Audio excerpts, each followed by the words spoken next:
Welcome back to another Leadership Blueprints, everybody. I'm your host, BJ Kraemer, and today we are digging into a topic near and dear to my heart. We often talk about leadership.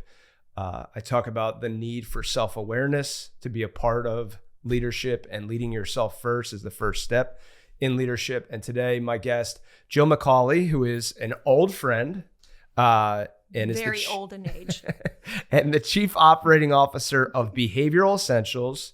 We are going to dig into a book by Martin Dubin. Am I saying that right? That is correct. Called Blind Spotting. So part of self-awareness is also understanding our blind spots. And I think we're going to start right there about how blind spots and self-awareness make leaders better. Absolutely. As we think about it, we really see awareness as the catalyst for all. So whether it is the catalyst for business growth, self-development, handling challenges, whatever is in front of you and the professional space, it starts with self-awareness.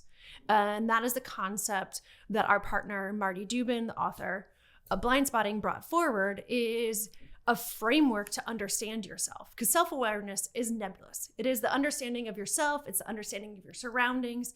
But like, how do we actually apply it? And how we interact with our surroundings. Mm-hmm. So if you hang on to the end of the show, we're going to give you a free code to go take a 10-minute test. One question, but about 1 billion answers. But it truly takes 10 minutes. So we will, if you hang on, we'll give you a little code to take that. Jill, I took the test. Mm-hmm. I think it told me some things I already knew about myself. It told me some things that my wife already knew about me. And probably some things my team is not willing to tell me about me. After you take the test, how do you start improving? Why don't I back up and explain what a blind spot is? Perfect.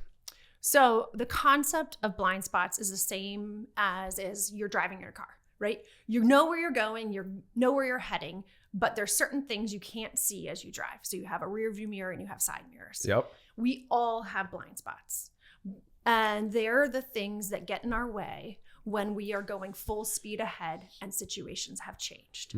So it's not weakness. So very clear, yes, they can go tip into weakness, meaning when you overuse one of your strengths, but blind spots are really just our default way of operating. And they're very hard to see because they're often what have brought us success. So that being said, is we all have them and they're all pieces of us. And it's just a matter of how much are they in our awareness. So what BJ brought forward is BJ loves to win. Shocker. So he's going to be driven to figure out, how do I win? How do I get here? And that has actually made you probably very successful over the years. But when it's an overdrive, Yep. And you're thinking about it, and Natalie's calling you up and saying, I still need to talk about something. You're like, nope, turning it off. I need to win. I'm on focus mode. And it's also exactly what you said. It's what your team experiences in you that also causes them pain, suffering, downstream impact. And let me, while we're on this topic, a heartfelt apology to everybody that is the byproduct of my desire to win. I love you all from the bottom of my heart. It's not my intention to have the blind spot, but Jill's making me more aware. Yeah, and that's a piece. Like it is a powerful attribute that has brought you a lot of success, and it's also a key piece of how you show up that you're going to rely on. Sorry. Yeah. I'm just jumping in because it's also one of the things that I think attracts other people to want to be around me. Like, they are inspired by that. But when it goes into overdrive and my need to win decreases my patience, as an example. Now I've become a bad communicator. Now I've become a bad leader. Now my team is like shut down and they're like, you're not making me excited to win. You're making me anxious to lose. Yeah. I really think because I do it to myself. Yes. So I'm aware enough of this. Awareness is the first part. Yes. How do we have that self-care? I think we were talking about that a little bit, but like, how do you have the self-care, or how do you turn that awareness into action, or to offsetting? So when we think about managing blind spots, because that's really what it's about. Yep. It's about knowing when they go into like your motive, and we're going to pick on BJ's poor need to win here for a second, has attracted you. It has brought you success. But when it becomes too much, Yep. and the situation has changed, and you have to be able to dial back. What you have just brought forward is you have awareness of the downstream impacts. For sure. And that is the concept that we have centered our company around, is awareness is a catalyst for all. Meaning, like, in order for you to grow as a company, you to grow as a leader, you have to understand the times where you have to pivot. And that starts with reflection. So instead of just having the meeting and just forcing it through, it's like, okay, I did this in the meeting.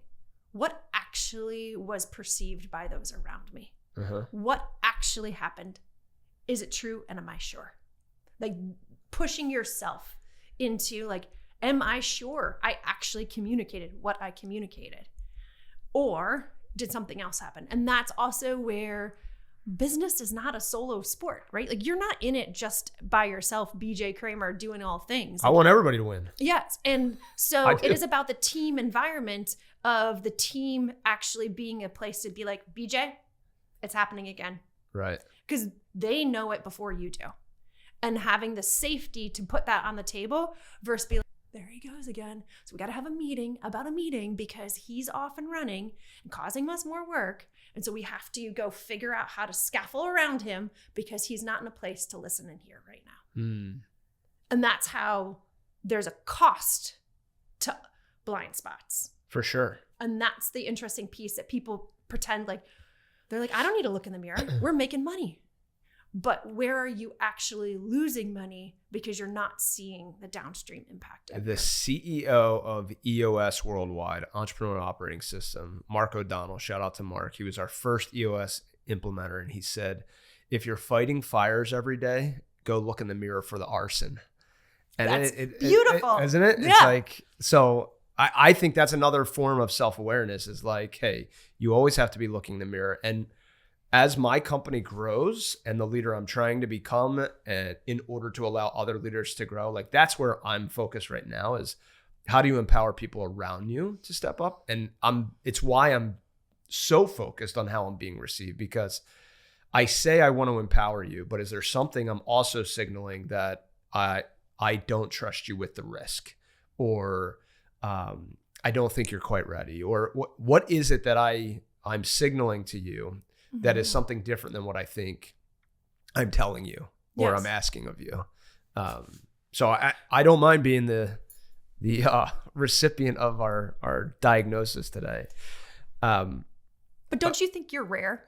Like, if you step back and you actually think about the bad bosses you've had, like, go to the and I know you've worked for yourself for a couple of years here, so like, but if you go back in history, whether it was a coach, kind of a side job in high school or college, but the bosses that you've had that didn't think about their downstream impact. Like you just said, I'm thinking about how is this perceived? Oh, yeah. How many times does that actually happen in the real world? All right. So I have two answers to this. So one, maybe three. One is, I think in the military, the whole infrastructure of leader development and leader growth is self-awareness and reflection are built into, like, you have all these milestones along the way, and part of the education system is constant self-awareness. So I think I'm lucky in that regard. Two, I agree, like, the Hollywood persona of the boss is, it's Jamie Dimon. Don't care, don't want to, like, I'll have Henry Ford, I'll have my catalytic converter, I'll have it now. Win at all costs, Steve Jobs, Jeff Bezos, like, there's articles around those guys that it's like, they're so focused on their goal that they're unapologetic for who they are or what they are. I think my question to you is, there are people who are unapologetic. I happen to not want to win at all costs. Mm-hmm. right? Yes. To the point of like, I actually do want to bring people with me, and I actually want people to become the best version of themselves around me. So part of my winning is that they are winning. That may not be true in other organizations or under other industries. Like I happen to own the business, so I get to define what financial success next year looks like as a win, while also defining what other KPIs or what other signals of success are. When 10 people get promoted or 10 people get significant raises because of their performance, all of those things show me that my system is working, and therefore my system working to give other people fulfilling careers, to give other people success, to me is a signal I'm winning, as much as the company is growing overall. I don't know if other places care about that. No, the answer is no. I mean, because and public companies, like, their winning is like, and their job is dependent on creating shareholder returns. Yes. So it's like, are you winning or losing this quarter? Well, and that is the interesting piece in what we're trying to challenge in the status quo of business. The definition of success only being measured by bottom line results. The cost that is very challenging to measure is the downstream impact of that pain and suffering. So Seth Godin writes about it in the Song of Significance really well, of like, we're not in the industrial era anymore. Carrots and sticks do not actually get the best performance. It is about agency and dignity of the people that work for you. So if you say at all costs, you're actually causing yourself greater costs by not thinking about how do I give my people agency over their work impact and show them dignity for being the humans that they are. Because we're not just we're not factory workers. Right. We're thinkers. Thinking work is the dominant work in the workplace now. Talk to me about dignity. Agency to me, and I hope this is helpful to everybody. Agency to me is giving you kind of runway and room, some level of autonomy and some level of ownership over your role and the results, right? Yeah. It has to be connected to the needs of the business, and then those results have to create value for the business. Do we agree? Absolutely. I agree with that. Talk to me about dignity, because it's not a word I often use. I kind of understand it as a human, but talk to me about it in the workplace. Well, I'm not going to be able to quote the Song of Significance perfectly, but dignity is understanding that we're a whole person.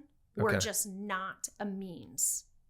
So recognizing in the workplace that when you put me into a fear state because you're saying, I will punish you for not getting the work done. Like, at all costs, I don't care if your wife has a surgery tomorrow and you're struggling in that, or you just had a miscarriage, or you're not well because of that. It's understanding that there's time and place to respect the wholeness of the human showing up. But it's also when leaders that value results over relationships consistently. So it's like, get that done. You might be crying, but get that done. Got it. You're actually not showing that person any respect and you're putting them into a fear state, and then you're not going to get his best results out of them. If I'm scared, it's just, we see it in the coaching world too, very much in sports. To extreme, probably not for the betterment, but coaches that like belittled the teammates into compliance. Yes. Yeah. That's not dignity. That's the opposite of dignity. How about that? How does dignity, I want to pull this thread a little further. How does it go from employee to employer? Because I do feel like I'm always going to err on the side of human factors. Mm-hmm. It's just who I am, until I feel like I'm being taken advantage of. And I think that's rare, but I think it happens. And I think in a world of hybrid work or remote work, it's like, I'm trying to give autonomy. I'm trying to give agency. I'm trying to balance all these things. I'm trying to help you create value. Mm-hmm. And I actually think I need to be hard on you to set a standard that, you know, you might be in a reality where you're like, you're not giving dignity to me. Mm-hmm. So I feel like and I'm not somebody that's like, oh, millennials this or Gen whatever. I'm not. I think that, you know, every individual is an individual, and there's high performers, there's low performers, there's middle performers. There's people who want to get away with everything that they can get away with, and there's people that want to win at all costs. I think I would love to hear what it's not Simon Sinek. Was it Simon Sinek? No, I said Seth Godin. Seth Godin. I'm not going to be able to quote him. We'll put it in the show notes. Yeah. It's a really interesting. I actually used to carry the book with me all the time. It's the Song of Significance. Mm-hmm. I'm surprised I've never even heard of it. He is just a super interesting author. He is because he writes to process totally his own thinking. But I'm going to move away just from his perspective, just the larger view of I'm going to go back to the opening line. Awareness is a catalyst for all. Yep. So if you have an employee that you assume is just like milking the system, yep. Right? And that occurs especially in systems that reward tenure over like performance meritocracy. Meritocracy. Yeah. It is about this awareness of where we're going. And so if I can't see the why of what I'm doing, so I can't have agency over what I'm doing because I can't understand why I'm doing this. And whether I'm a boomer to a Gen Zer, like if I can't understand how my piece matters, like why are we doing this as a company? Just so BJ Kraemer gets richer? Like that's not motivation for me as a worker for you. Right. If I can see how the collective impact of what we're doing together is creating a product which brings me pride and joy, and I can see how that hard work, that is how you get discretionary time and energy out of people. But it's also about, it's not saying I'm not hard on you. Meritocracy is hard work. Totally. Like, so it is about, okay, Jill did actually better today than BJ or vice versa. And we're going to process that like aloud. We're going to have awareness of why this was the performance and these were the expectations. So the taking care of the person in warm and fuzzies is not actually dignity. Okay, so let's just go to the example, like you had a miscarriage and you're trying to struggle through that. Like there's owning that and saying, okay, you are going to show up with 60% today. Yeah. Or 60% for the next week or 60. But I'm going to recognize that and we're going to be transparent about it. And we're going to own what does it take for you to heal, because that's also part of our business together. Correct. And so that's where the agency and the dignity to respect the situation. I recognize that there are people who are like, that's very private, Jill. Like I can't tell my boss that. Totally. But I understand. I think it's a great example. I believe, I think I just wrote about this past week. Love is a core value in our company. Yeah. Love has to be a core value of any leader. And like love is, and Jocko writes about this in the dichotomy of leadership. Like love sometimes is a hug. Sometimes it's a 2x4 to the head. I agree. You have to be able to understand that in love, it doesn't mean soft and cuddly if the situation doesn't dictate for it. Yeah. And I think that's the piece that gets blown out of proportion. If you're worried about a system that's like, okay, I'm not getting the best from my employee. Like there's going to be people who work remotely, and yes, they may go ride horses in the middle of the day. I don't know any people like that, but you can count on me. I have woken up at 5:30 in the morning thinking about the day, the job. Yes, working through it. And in order for me to have the sustainability of that kind of energy throughout the day, I have to get some physical exercise. And for me, it's at noon. Yeah. Or it's at 10 a.m. or it's at 4 p.m. And that works for you, that works for your life, and that works for your role. Exactly. Yeah. And there's some pieces of like, all right, Jill is on the horse again, but how does that actually play out in the meritocracy? Like where we're going as a company and where her output is. And that's where tough love comes into place. Is like, if I'm not actually getting the things done and that's falling onto the shoulders of other people, Right. That's not fair. Yeah. And that's not dignity. Like that's not the same thing as giving me dignity to do what I need to be as a whole healthy human. Got it. I like it. Yeah. We had a conversation 2 or 3 weeks ago when we were just figuring out when we could get scheduled. And I talked to you about the definition of success that's on my whiteboard. And it is, this is why it's on my whiteboard. I'm not going to remember. I'm sick, so forgive me for slowly getting there on this one. It is, oh my gosh. Larry Yatch is the one that wrote it in a book. The main part of it is, it's an optimal daily experience sustained over time. Mm-hmm. And I think what you're talking about with horseback riding and, how does the whole person have a optimal daily experience that they can sustain over time? I really believe that. And I think that you have to earn certain levels of agency and autonomy. Yes. And that flexibility. And I think that, well, I'll get into this part of the hybrid workforce and how being around peers and learning happen. But you gave me wholesome, good for you, good for me, sustainable over time. Talk to me about wholesome. I think that goes back to this whole conversation about how do we get the most from our employees and also make sure that we're getting the best performance. Like there is a level of work that is good for me. Like we're designed to work. We have gifts and talents that are made to be in service of others. And I will go to the Maslow hierarchy of needs. Like the healthiest humans are self-actualized. Totally. Self-actualized Top of the pyramid is not I'm rich for my own sake. I have status for my own sake. That is all in service of others.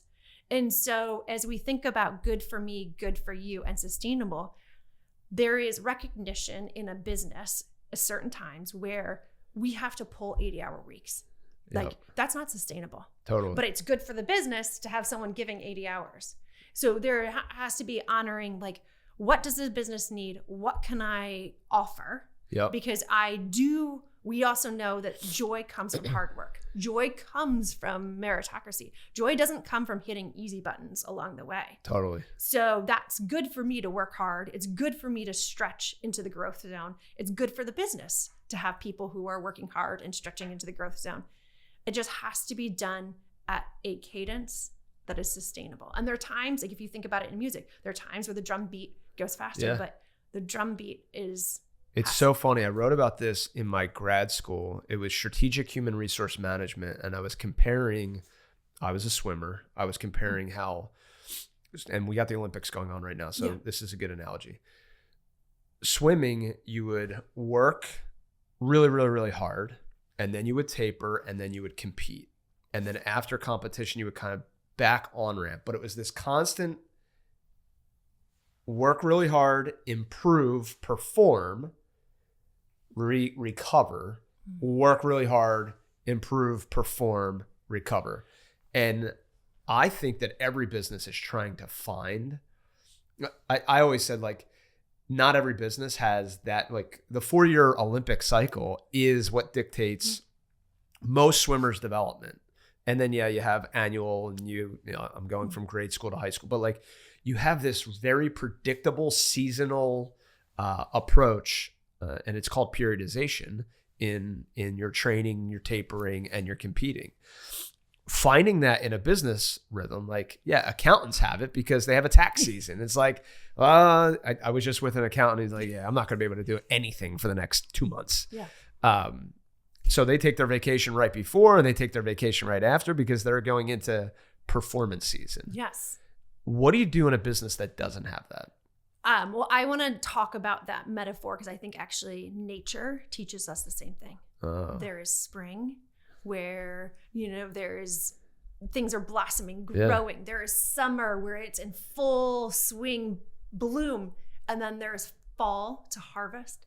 And then there's a winter to hibernate. Yes. And it is and one of the challenges, especially in investor-led, whatever that looks like, businesses, publicly traded shareholder type businesses, is they have no tolerance for the winter. And that's how many businesses can own, like they constantly are trying to reap the harvest and stay in full bloom and reap harvest and never give a winter. What happens in winter? The roots of the tree get stronger. They actually grow more than they do in any other season. So your swimming metaphor is a beautiful one. And it's also part of, philosophically, we stand on the definition of business success, quarter to quarter shareholder output, is not wholesome. Yeah. It is not sustainable. I agree. And it is not how businesses actually have compounding success. To me, and I don't want to rail on corporate America or Wall Street or any of that, because I think there's a lot of good to capitalism. I agree. I prefer entrepreneurialism, but I also know like there's a lot of waste in entrepreneurship because you're testing and you're trying to figure it out, and I'm trying to grow my infrastructure and I'm failing. So like it's also not the most effective or efficient system. So somewhere between those two is probably ideal. I think in the Army, when you had a culture of like, hey, we just got to make the boss feel like everything's good right now. And you start kind of manipulating the data and then like, you just create it's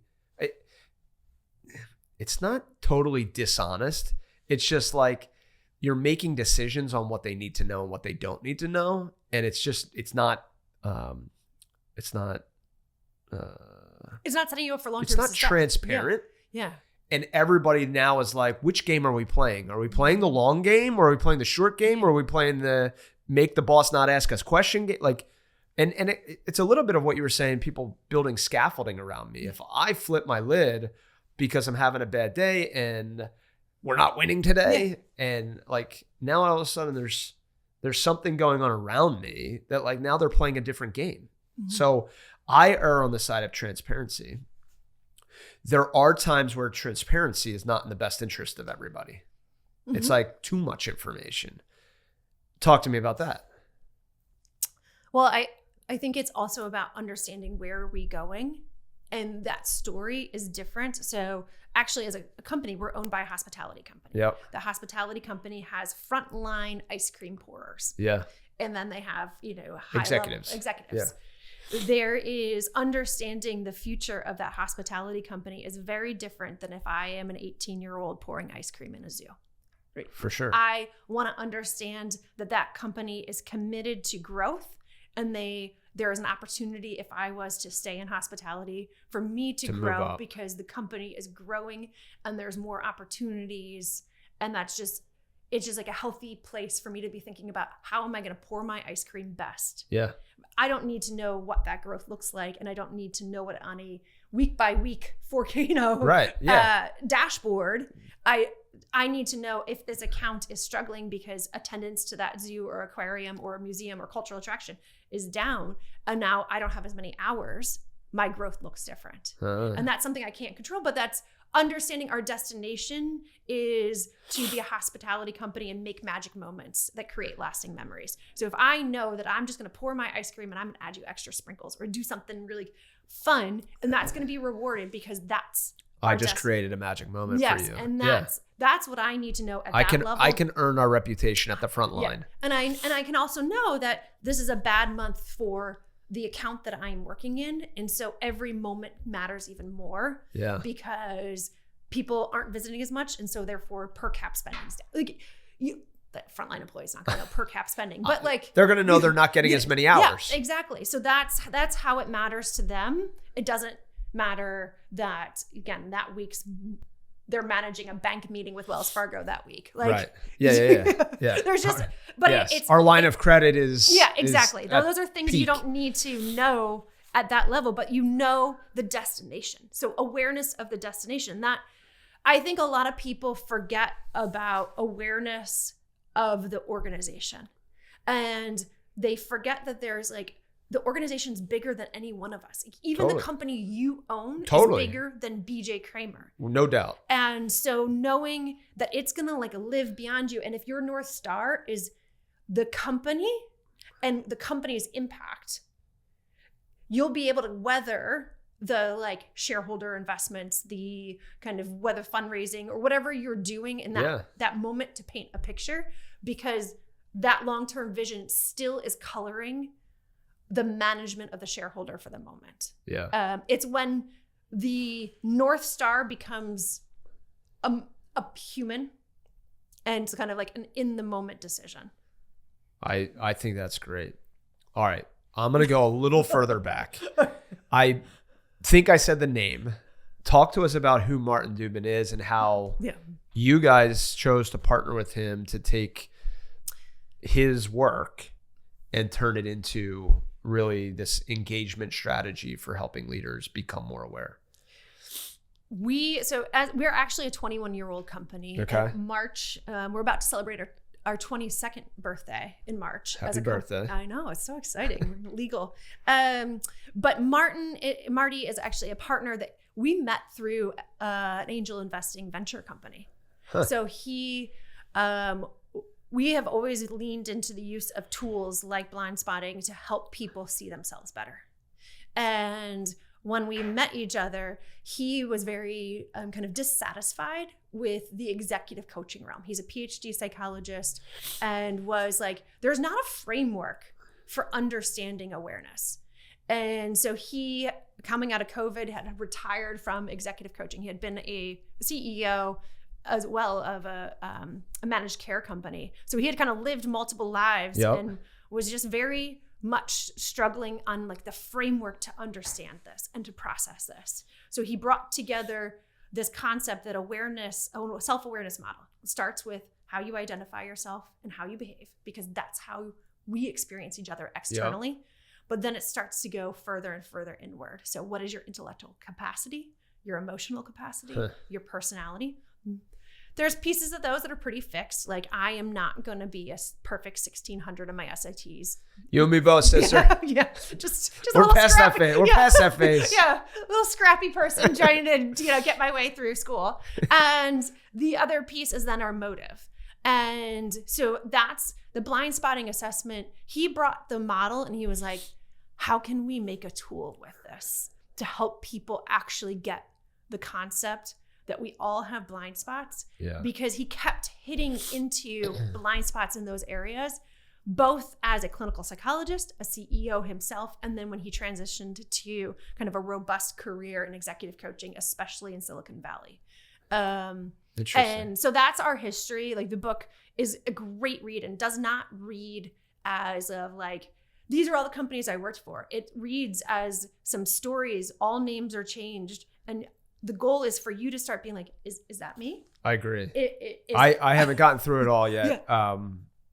But I agree. It's not texty. It's not academic. It feels very much like it's causing reflection. Yeah. And that's the whole concept is that we have to be a little bit more skeptical of ourselves. Yeah. And we all know this, business problems aren't usually business problems, they're people problems. Yeah. And to your earlier point, like, we have to look at ourselves in the mirror. All right. So there's a flip side to that story of like, we have to be more skeptical of ourselves. Yeah. There's also, and I've been counseled on this, is being more confident in yourself, right? Like, don't overthink all of these things, because in your heart, you are trying to do all of the right thing by everybody, and you can't do that at the individual level every day. So back to your idea, like the vision is the North Star. Trust yourself a little bit. What's the flip side of being overly reflective, overly self-analytical, overly skeptical? Yeah. I mean, like imposter syndrome, and you hesitate, and now you're not showing confidence. Talk to me about the flip side of that. The beauty of all blind spots is everything has, if you put a 2 in front of it, that's a blind spot. So you could have too much confidence and you could have too little confidence. Right. So the humble is a person that's very self-critical Yep.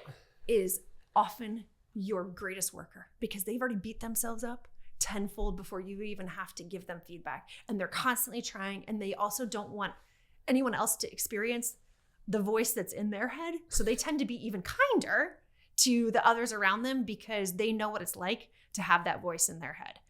That being said, as a manager, they can be often exhausting. Yeah. Because you're like, just trust yourself. Come on, you're doing all the, and they'll never see it.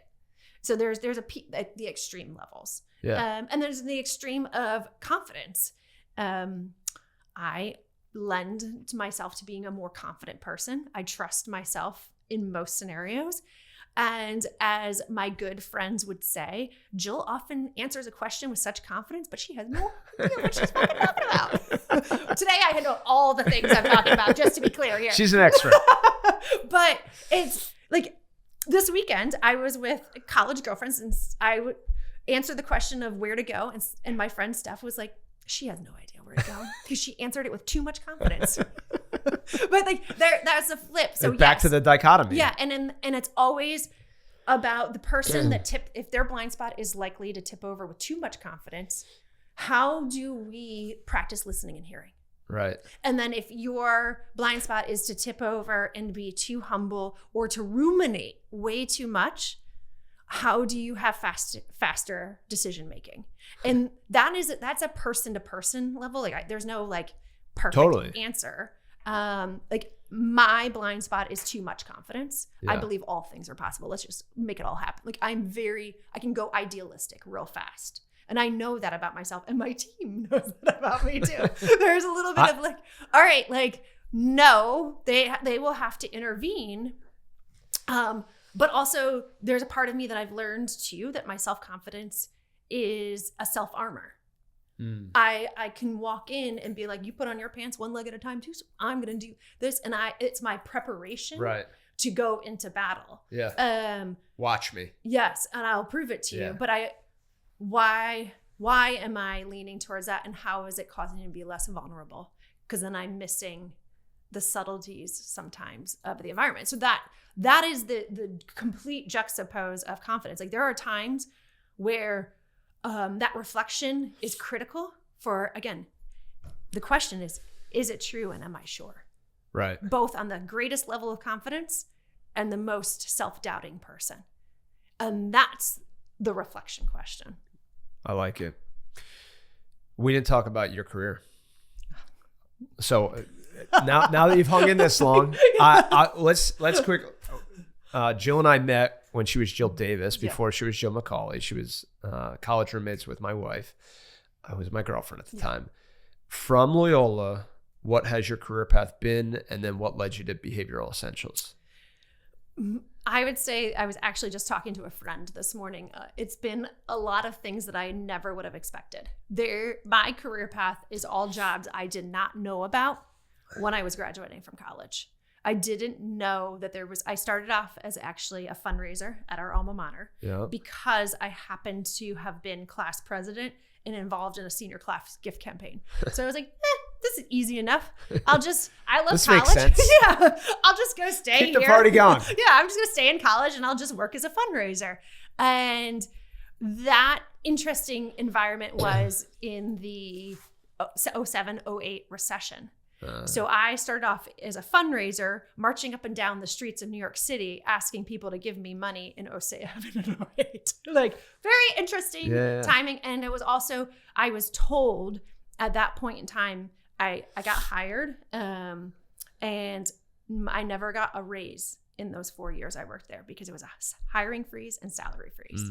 So I was a very like, this isn't That's not fun. Yeah. And also I learned bureaucracy real fast of how large scale institutions that are made to be institutions actually stifle creativity. And I was lucky to have access to executives of the university because of being a fundraiser, and donors were going to the executives. But I was like, we can't change fast enough. And then got recruited to work at a direct marketing firm. So I sold direct mail to nonprofits. what I didn't do was the research to know that I was recruited to work at a firm coming out of bankruptcy. So do your homework before you get hired, and did not. So I had a little jaunt there with sales at a firm that was very much struggling and not really effectively tipping over into email kind of social marketing at the time. They were a direct mailer that mailed Christmas cards to get donations. You learn a They're lot. still in business because I get a lot of those. They actually still are in business. And they're actually doing very well now. And then I met my husband and moved from Baltimore to Philly. And in that moment, I was like, I'm done with the nonprofit space. I'm going to go and make money. My father drove from Cleveland, Ohio, because I was like, I'm going to go into the finance world. Like, I got dollars, I got people, I can figure this stuff out. Like, yep.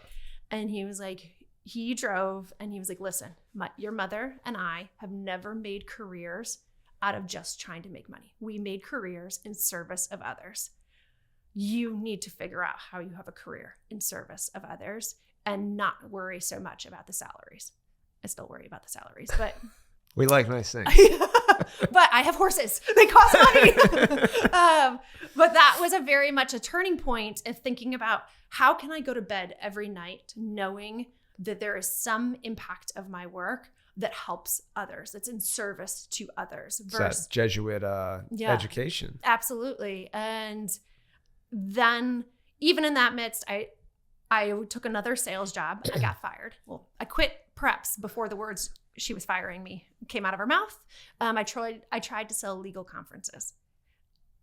I'm not for you. Not designed to do that. It was cold calling all day long, and I didn't do that. So I put my tail. You probably didn't feel like you were in service to others. Yeah. Well, it was mesothelioma conferences. Okay. So like there were people that had extreme asbestos cases that led to cancer. And so I could kind of justify it.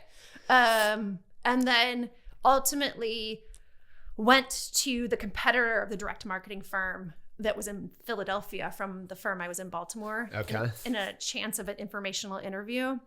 And they hired me because they wanted the data that I had on the spot. So I was like, all right, I got a job as a project manager doing nonprofit consulting. And that is where really my career took off because I was able to start really thinking about how the humans and the organization connected to mission impact.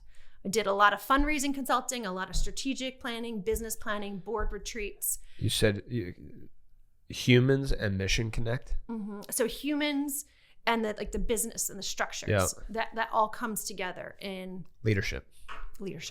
And that led me to being tied to the zoo and aquarium space because the firm in Philadelphia actually started out of the Philadelphia Zoo.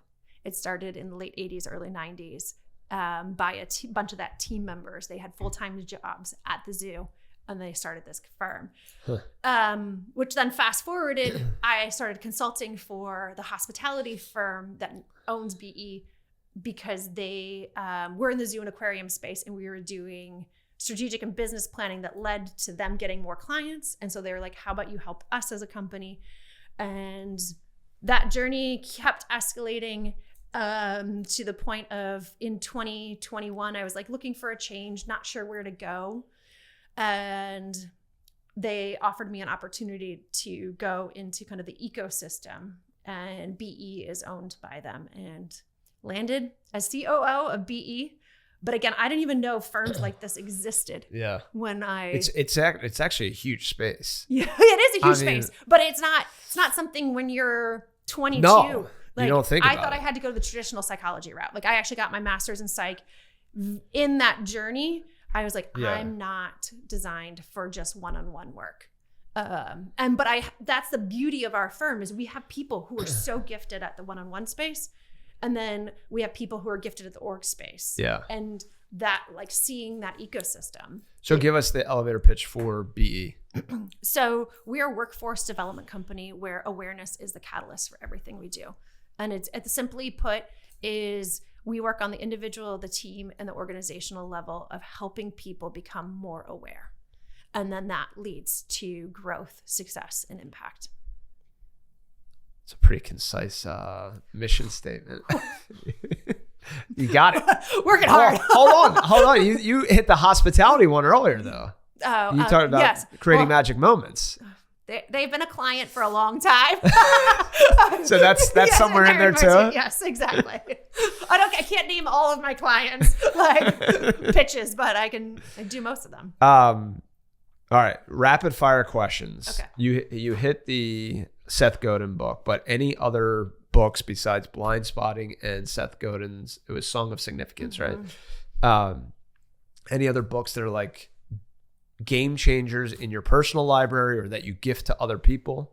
Charlie Munger's Little Charlie's Almanac. I'm not saying I think it is. Yeah, I think it is. My CFO, John Nelson, just got a big smile on his face. The reason I love that book is his take on human psychology is profound. He writes a whole chapter, I think it's chapter 11 in that book, that is probably one of the most pragmatic and direct ways that psychology applies to humans. The science of humans applies to business. Yeah. And his entire approach of basic fundamentals, as he has thought about all that he has done and kind of reverse engineering of like challenging yourself to think about like, how might I put this out of business versus thinking about, how am I going to build it? And so he really pushes reflection in how he writes. And I shouldn't say this. It's a little dry. Is it? It's a little dry. And I listened to it versus read it, but each chapter really always got me thinking in a way of like, how does this play out in the business space? Because and for those who don't know, Charlie Munger was Warren Buffett's number 2. Yes. And I mean, I think he just passed away last year or 2 years ago. Sorry, I cut you off. It's a really good one though.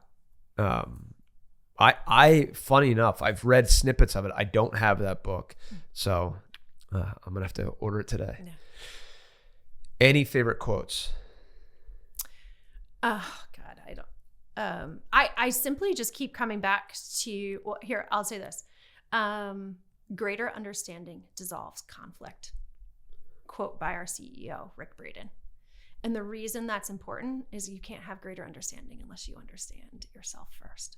Greater understanding dissolves conflict. Well, it also, greater understanding, understanding and conflict. I think these two things are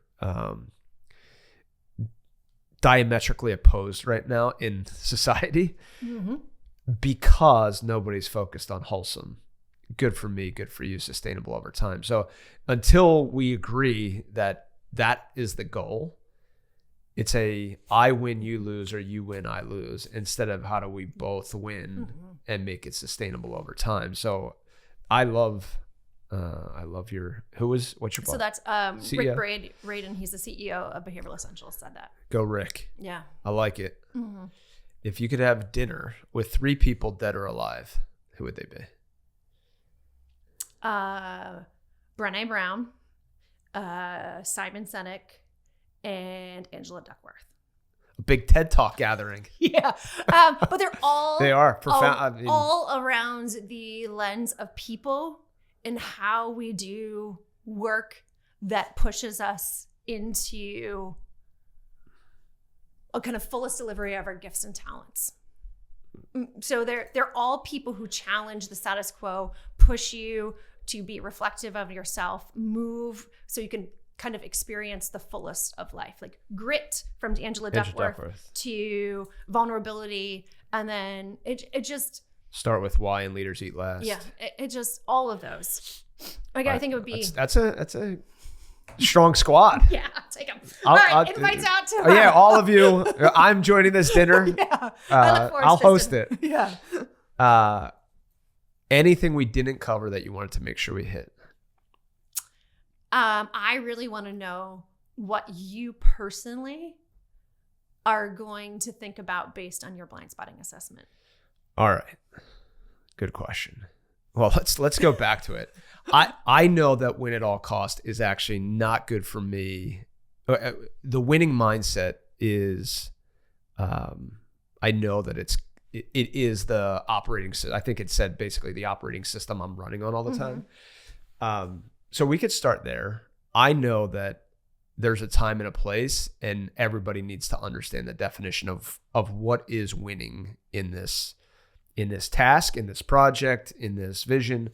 And then I also have to have patience in the other thing it says is processing speed.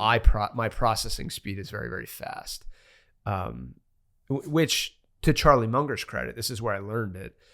I learned in grad school about learning based on frameworks that I always understood. So I always have frameworks running that are teaching me to understand the world. And I'm a systems engineer by education. So like I have cheats and hacks in how I experience the world that I think increase my processing speed. The flip side of this is, because I'm aware of that, I tend to overteach. And there are times when, as a leader, people don't need you to teach them. They just need clarity of what to do next. So I'm actually become like, I'm in this like bouncing back and forth of like over explaining things because I'm trying to make sure I'm not moving too fast. When somebody's like, yeah, what do you want me to do? Just make a decision. Yeah. So I'm working on that one. What else was on here? Let's see. Intense communication style. I am trying to bring calm into every conversation, and it does two things. One, when I'm bringing calm to the conversation, I slow my pace down, and therefore I slow the processing speed that I may start moving too fast. Like I get excited about the future. I'm like you, like confidence that we can do all of these things and I can do them all at once. And like, I have enough scars to know, like, if we had 60 BJs, we would be chaos. So I try to approach everything with more calm because it makes me a better listener and it makes me slow down and it makes me remember that we're building for the long term as opposed to optimizing in the moment. What else? I think they're all related, but they're all pieces where you can leverage to what the point is. Blind spots are when you put too in front of all of those. Too much processing speed, too much intensity, too much need to win. I don't know if I've ever talked about this. I've been in therapy for basically that, like, your greatest strength becomes your greatest weakness when you use it too much. When you're too creative, when you are too entrepreneurial, when you're trying to do too much, when you're trying to squeeze too much life into, like, all of a sudden you're treating time as this scarce resource, and now you create anxiety all around you. So I go back to, I do have this mantra. Your mantra about wholesome has come into my dialect. I have the optimized daily experience sustained over time. It was in one ear and out the other. We'll come back to it if I can. But I think overall, taking it, and look, the number one leadership role I have is as a leader in my family. And I sent this to Natalie and she's like, yep, spot on. And one of the things at home I have to remember is we are co-leading our family. And that's one of those things where it's like my processing speed, or I've already been thinking about this. And Natalie's like, what are you talking about? Like, you've already made a decision, it sounds like, and I don't even know what the topic is. So I think it's going to help me in all aspects. So I loved it. What is the code? I should have written this down. Spot MCFA. It's Spot MCFA. So everyone that listens can take the assessment. Go to blindspotting.com and click the assessment. When you get to the paywall, put in the promo code Spot MCFA. So we will put the link on the show notes. I will not put Spot MCFA on the show notes because you got to listen to the whole. You got to listen to the whole thing to get the. I guess everybody can fast forward, but. This was such a fun conversation. Yeah, we could talk. I have more to say. We might have a part two. But Jill, it was so Yeah, great so fun. reconnecting. Everybody, Blind Spotting by Martin Dubin. We'll also put that in the show notes. You can get it on Amazon. And like she said, we'll put the link to the assessment. It really is only one question. It's 10 minutes to answer it because there's a bunch of Adjectives you have to select. you just have to select. So don't overthink it. But find 15 quiet minutes to do it. And feel free to share your results with me if it's a game changer for you. So thank you. Thank you. Awesome. Everybody, if you enjoy this show, please do us a favor, like it, subscribe it, share it with a friend, share it with somebody who you think has blind spots, maybe as a direct way to let them know they've got blind spots, or as a subtle way of just trying to help them be a better leader. Until next time, have a great week and a great weekend.